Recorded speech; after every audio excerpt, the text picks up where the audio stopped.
Trump ने अब US में नागरिकता खरीदने का नया ऑप्शन दे दिया है। जी हाँ, आपने ठीक सुना है, पैसे देकर यूएस की नागरिकता। अब गोल्ड कार्ड और प्लेटिनम कार्ड के जरिए आप अमेरिका में रेजिडेंसी और नागरिकता दोनों पा सकते हैं। बस $1 मिलियन से $5 मिलियन आपको खर्च करना होगा। लेकिन सबसे बड़ा सवाल है कि भाई ट्रंप के इस नए नियम का जो असर है, जो उनका ये जो नया कार्ड है, उसका असर इंडियन वर्कर्स और इंडियन स्टूडेंट्स पर क्या होगा। जो भी असर होने वाला है, इस वीडियो के जरिए हम आपको बहुत सिंपल लैंग्वेज में समझाएंगे, बहुत सिंप्लीफाई तरीके से आपको बता देंगे, ताकि आपको सारी जानकारी मिल जाए, सटीक जानकारी मिल जाए और आपको इधर उधर जाने की जरूरत ना पड़े।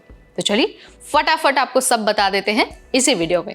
हाय, हेलो, नमस्ते, मैं हूं नेहा आपके साथ और आप देख रहे हैं एनबीटी टेक एड। तो भाई सबसे पहले यही समझते हैं कि गोल्ड और प्लेटिनम कार्ड है क्या। तो भाई अगर कोई नॉर्मल इंडिविजुअल गोल्ड कार्ड लेना चाहता है तो खर्च करना पड़ेगा $1 मिलियन। अगर कोई कॉर्पोरेट स्पॉन्सरशिप चाहता है तो खर्च करना पड़ेगा $2 मिलियन। तो ये गोल्ड कार्ड की बात हो गई। अब बात कर लेते हैं प्लैटिनम कार्ड की। तो देखिए, प्लैटिनम कार्ड के जरिए आप $5 मिलियन खर्च करके साल में 270 दिन आप अमेरिका में रह सकते हैं और नॉन यूएस इनकम पर आपको कोई टैक्स नहीं देना होगा। इन दोनों कार्ड से आपको यूएस की नागरिकता तक का जो रास्ता है वो आसानी से मिल सकता है।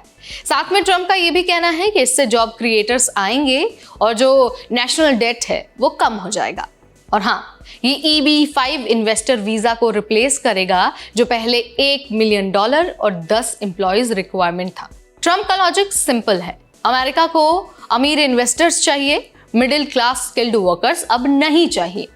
गोल्ड और प्लेटिनम कार्ड से अल्ट्रा रिच लोग सीधे यूएस में आ सकते हैं, नौकरियां क्रिएट कर सकते हैं और टैक्सेस पे कर सकते हैं।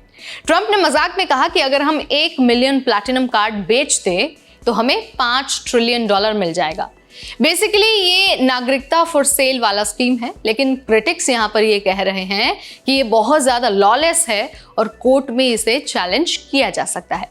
मतलब अभी तक ये जो पॉलिसी है ना, वो कॉन्ट्रोवर्शियल है।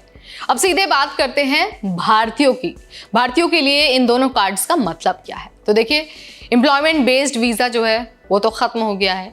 अब H-1B और EB-5 जैसी जो पाथवेज हैं वो कम हो गई हैं या फिर रिप्लेस हो रही हैं। मतलब स्किल्ड इंजीनियर्स, डॉक्टर्स और रिसर्चर्स अब जो ये जो सपना देखते थे यूएस ड्रीम का, उनके लिए सपना मुश्किल होने वाला है। स्टूडेंट्स पर तो इसका डायरेक्ट असर पड़ेगा, क्योंकि इंडियन स्टूडेंट्स जो पढ़ाई करके यूएस में नौकरी ढूंढते थे, उनके लिए स्पॉन्सरशिप मिलना मुश्किल होगा।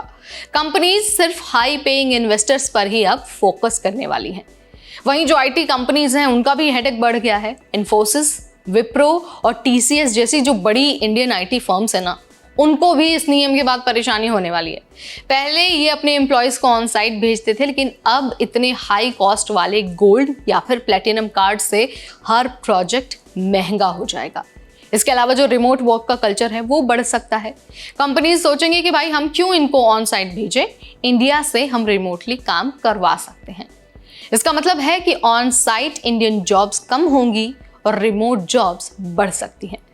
वैसे ये देखिए, जो कॉन्सेप्ट है ना वो नया नहीं है। यूरोप में कई कंट्रीज में गोल्डन वीजा स्कीम है, स्पेन, ग्रीस, यूके, माल्टा, ऑस्ट्रेलिया और कनाडा में। लेकिन यूएस अब ऑफिशियली अल्ट्रा रिच इन्वेस्टर्स के लिए ये नया प्रोग्राम लेकर आ रही है।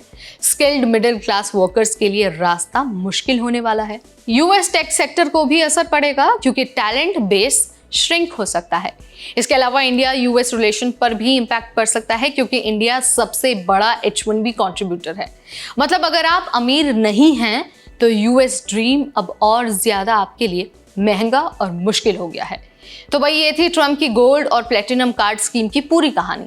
अगर मैं आपको सम अप करूं, इजी शब्दों में बताऊं, तो अमेरिका अब नागरिकता बेच रहा है और मिडिल क्लास स्किल्ड इंडियंस के लिए अपॉर्चुनिटीज कम हो रही हैं। तो आप मुझे बताइए, आपको क्या लगता है, क्या ये रूल लॉन्ग टर्म में सर्वाइव करेगा या फिर कोर्ट इसे पूरी तरह से रोक देगा? जो भी आप मानते हैं कमेंट के जरिए बता सकते हैं। इस वीडियो में फिलहाल इतना ही।